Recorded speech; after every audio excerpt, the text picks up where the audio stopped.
Hey, Facebook family. Hey, IG family. This is Dr. Argie here on the Courageous Conversations Connect space. This is where we're at having our quarantine talks. It is Friday, March 27th, 2020. This is day 5 of our stay at home order, right? Morgan and I have been sort of in quarantine for a little bit better than 10 days, but this is just day 5 for Philadelphia. And this is our episode 4 for our quarantine talk. So I'm going to ask as you guys come on, we told you that we were going to be a little bit late because thus far we've already done 2 tapings. We've done Facebook. I'm sorry, we've done got Philly Fox. Well, really Good Day Philly. We were talking specifically about how to reduce anxiety due to people working from home. And then we did a segment on ABC that's going to air on Sunday on Inside Your Story with Matt O'Donnell. And that was talking about just the state of our what's going on in our families and our relationships and our own individual lives and how we're adjusting to our new norm. So we did that pre-taping. And so we apologize for coming on a little bit later than we normally said. I have a little lighter schedule today, so I don't have to rush off to go see a client online at 12 o'clock, but we're here. We're here. So I'm asking everyone we're on Instagram, we're on IG, we're on Facebook. I'm asking folks to share. Please share. Please give you a thumbs up. Carissa's on. Hey, Carissa. Give thumbs up. Give smiley faces and hearts. Let me know that you're on. Nicola's on. Hey, my niece Nicole. Let us know that you're on. Let us know that you can hear on IG and on Facebook. We had one day where it was real choppy.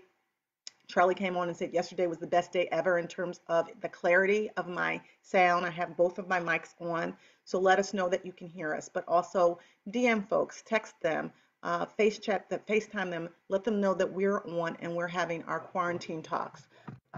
Watch parties, do watch parties if you can. Mumbai is on. Hey Mumbai, how are you? Let folks know that we're on having our quarantine talks. We're going to wait a little bit until we get a few more people on, and then we're going to go into our breathing. You all know that we've been starting with our breathing exercises because as people are talking about the state of this pandemic and what's going on in our country and what's going on all over our world, it's kind of hit me like a ton of bricks that breath is essential to life, right? And for many of us, we've been taking it for granted that we have the ability to breathe. And sometimes breathing allows very well. I'm glad you're doing well, Mumbai. And I remember from before when I was doing Courageous Conversations Connect series that I was pronouncing your name incorrectly. So if I'm still pronouncing it incorrectly, let me know. Give me the hyphenated version so that I can say it correctly. So I was talking about breath. As I go on and listen to in between sessions, Governor Cuomo and also Dr. Fauci, who has just been amazing through this whole thing.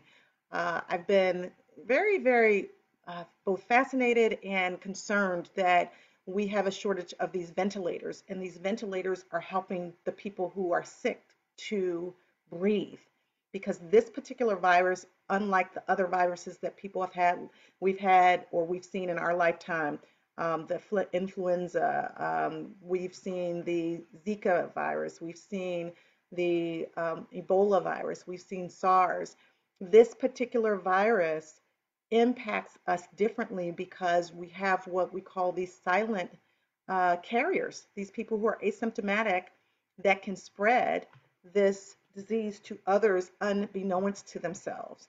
So more than ever before, we're required now to have social distancing, but this platform is very much about being able to utilize the social media, if you will, to have social connection, right? So, because social distancing doesn't mean social isolation. It means that physically we have to be distant, but it does not mean that in the world of virtual reality that we have to be disconnected. And it doesn't mean emotionally and relationally that we have to be disconnected. We can use our words and we can use our ability to control the controllables. What can we do?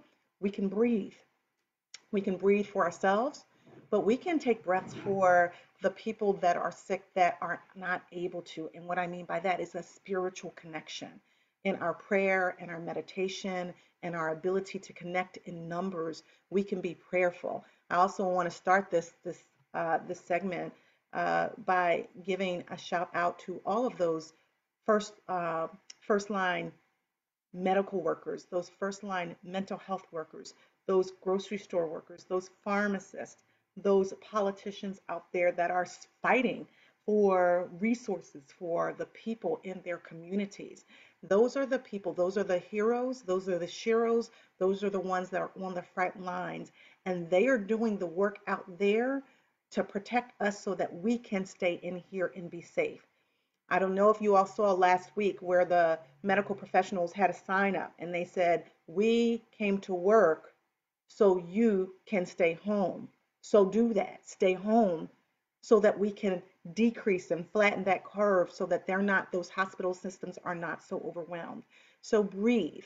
I want us all to think about how we take breath. Share this. We're on now. We're on our quarantine talks. Uh, yeah, so Morgan wants me to explain to you all that the reason why we want you to share is because of the algorithms, right? So the algorithms tend to decrease our ability to communicate to everyone, and we want people to get this message. We want to connect. So the more you put thumbs up and the more that you share this with others, then we then are able to have as many people on this platform as possible. So let people know this is a safe place. This is a secure place for us to really process how we are communicating our information. So let's begin for the IG. I don't know, Morgan, can you see who's on IG? Everybody's on. Yeah, we have boy Spencer's on there. He's on there. My boy Russ. Who else is on there? Quite a few people on IG. Everybody with these code names.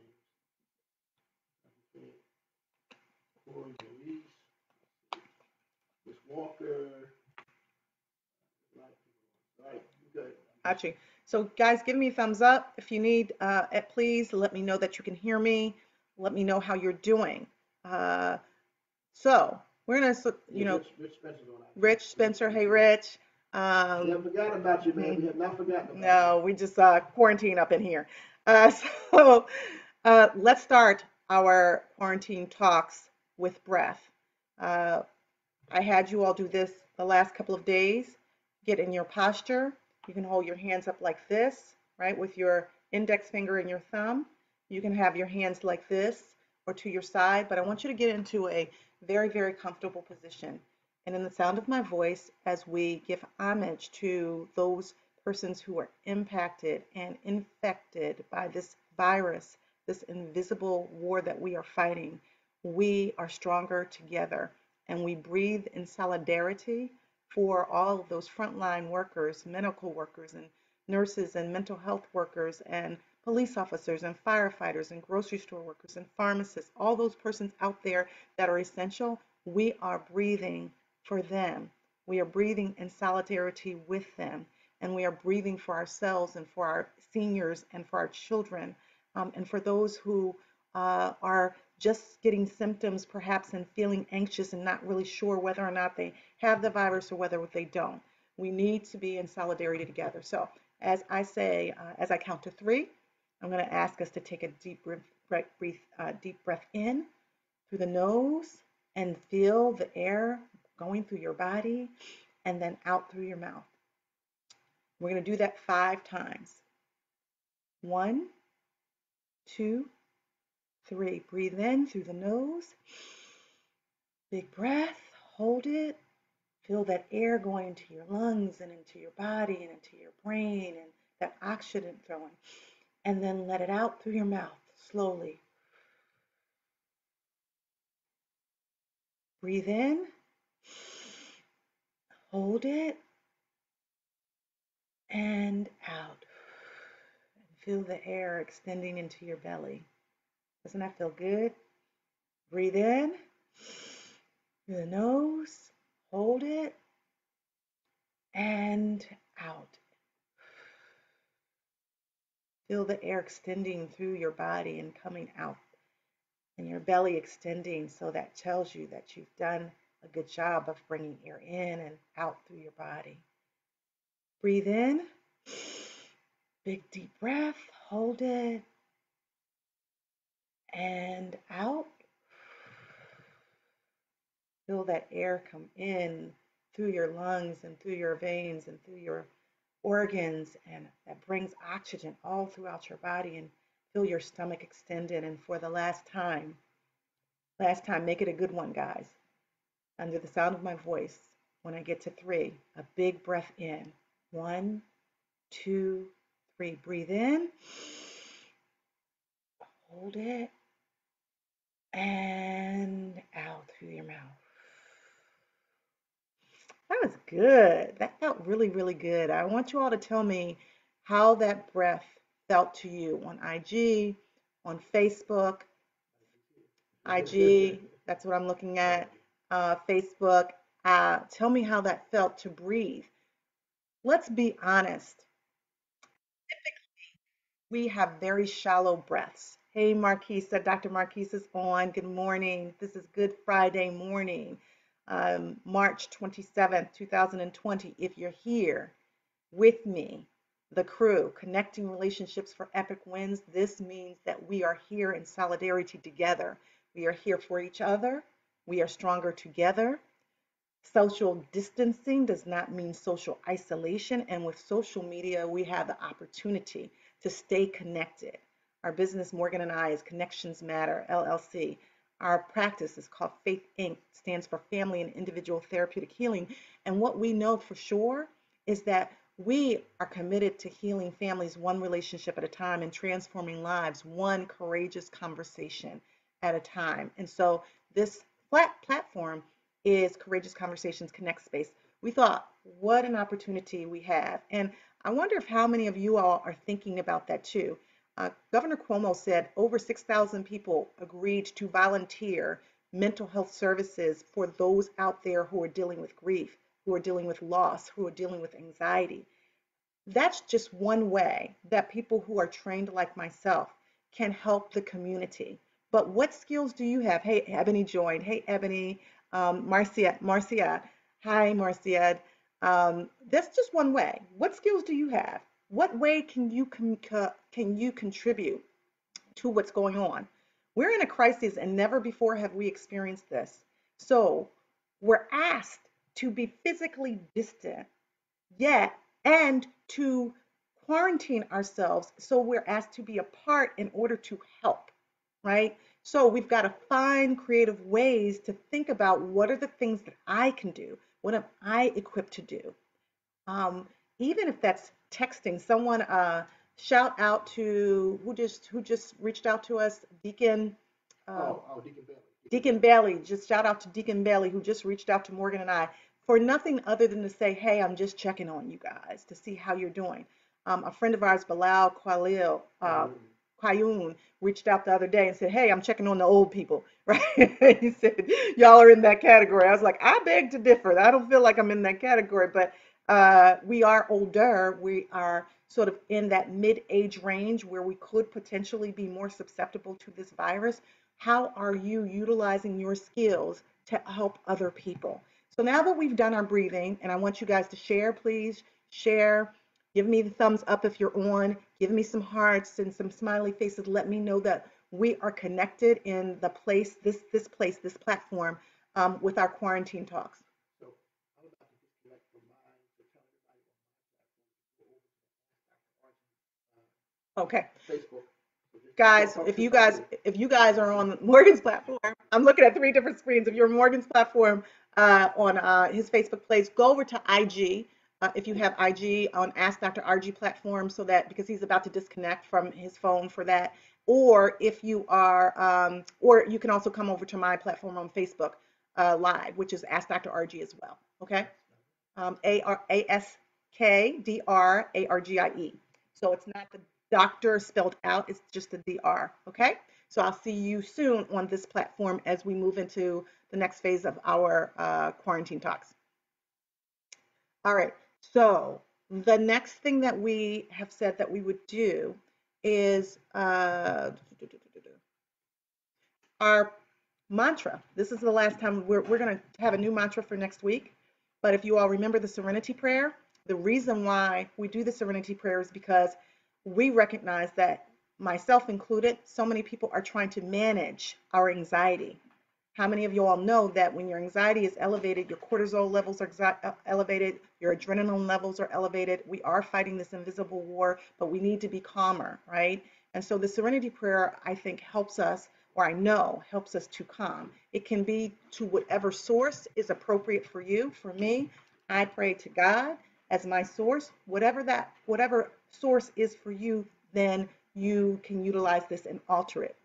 The serenity prayer goes simply like this: God, grant me the serenity to accept the things I cannot change, the courage to change the things I can, and the wisdom to know the difference.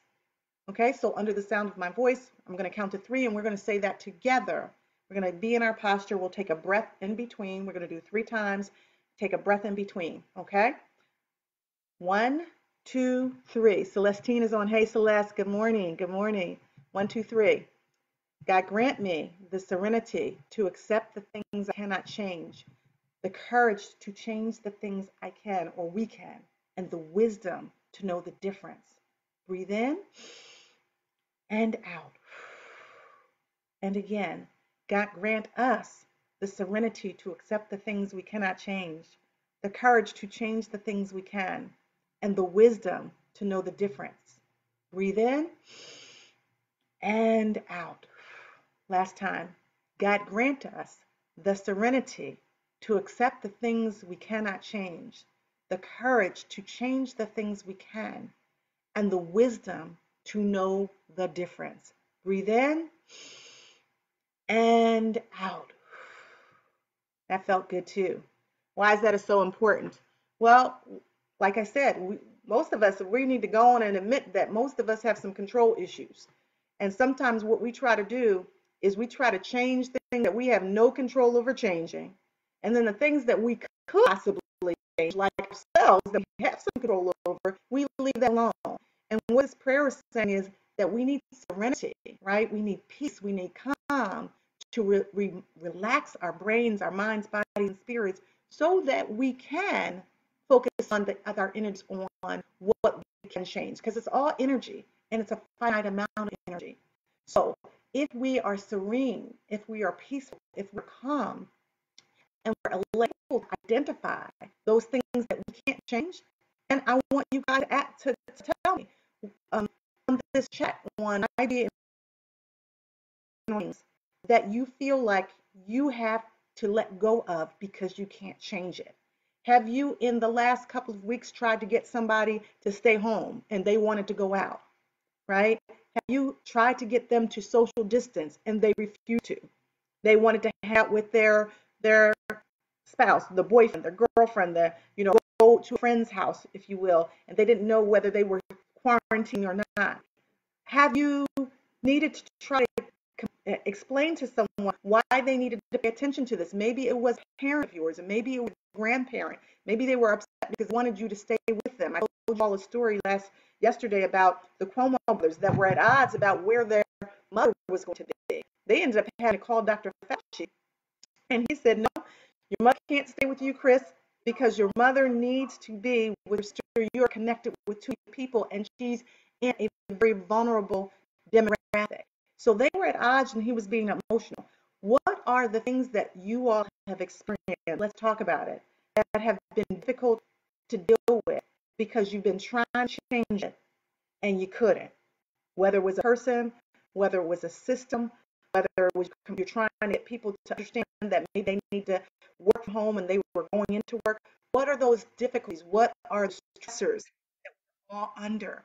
Let's talk about that. And then I also want you guys to share, what are the things that you've come to realize that you actually can change, and what have you changed? What have you doubled down on? Because yesterday we specifically talked about once we get to a place of acceptance, then we can begin the process of adjusting, right? And then adapting. And once we've adjusted and we've adapted to our new norm, then we can shift our attitude. So it starts with acceptance. Then we adjust to our new, make the small adjustments, reset our mindset. Then we begin to adapt, meaning developing strategies and skills and new ways of communicating in order to get to a healthier place. Then we can have a better attitude. So now we're not having that stinking thinking in our head, I just want this to be over, I'm too tired, I'm done with this, all that, those things that won't help us. We can shift our attitude and then begin to appreciate. So, I have many of my clients doing a gratitude journal. And I say that, if you begin to have an attitude of gratitude, it can shift the whole atmosphere, not only for yourself, but for the other people that are around you. So that now you have an appreciation for where you're at, an appreciation for what you can do versus focusing negatively on what you can do. There's a saying that says, are you going to count every day or make every day count? Well, this is Friday. This is the day that we have, right? They say rejoice and be glad in it. So what does that look like? It means you're having appreciation for the day that we have, the breath that we have, the relationships that we have right here, right now. Celestine says sharing. Stephanie Barnes is on. Barnhill's on. Hey, Stephanie. Hey, Gwinnetta. Gwinnetta joined a little bit earlier. Thanks for joining again. So I want you guys to, one, let's talk about this anxiety, right? Let's talk about how to, I'm going to give you some anxiety busters in the middle of a crisis, because really, think about it. Just having a crisis in and of itself will elevate our anxiety. And we have a crisis on steroids such that we've never seen before. What is the indicator of anxiety? Fear, frustration, uncertainty, worry, unknown. All those are indicators that your anxiety is getting elevated. So we do this sort of as a sort of almost knee-jerk reaction. It's very automatic that our anxiety gets elevated, our cortisone levels, our adrenaline levels. So subsequently, we need to begin to develop strategy to decrease our anxiety. That's very, very hard to do in the midst of a crisis, right? It's very difficult to do, but it's absolutely necessary. Actually heard Governor Cuomo say the other day that emotions are a luxury. And I thought about that. I was like, is that like vacation is a luxury? I didn't really understand exactly what he meant by that. But then as I began to think about it, I was like, yeah, well, sometimes luxuries are the things that we don't necessarily have every single day, but we'd like to have. Well, our emotions are the things that we feel them, and in order to heal, we have to feel, but we can't heal what we don't reveal.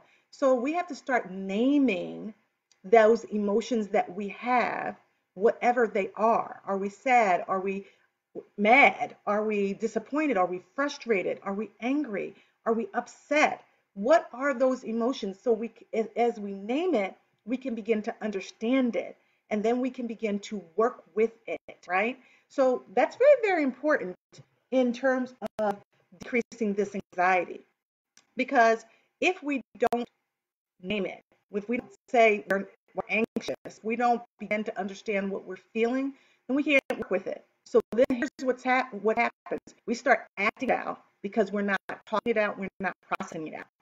So people are then snappy with people. Anybody want to admit that you've been a little snappy? Folks, April, my cousin April's on. Hey, cousin April, all the way from California. My nephew Aiden had a birthday, so happy birthday, Aiden. The other day, haven't gotten to meet any of my nieces and nephews yet because we're all the way in California. But Lord willing, when this is over, then we're going to be able to connect physically. Larissa is on. Hey, Larissa. So it was, in case you guys just hop on, we're on IG, we're on Facebook Live, we're having quarantine talks. All of us are quarantined, but just because we are social distancing does not mean that we have to socially isolate. There are wonderful ways in which we can still maintain our connection, especially through these social media platforms. So we're talking about anxiety busters and how we find healthy ways to decrease our anxiety in the midst of this crisis.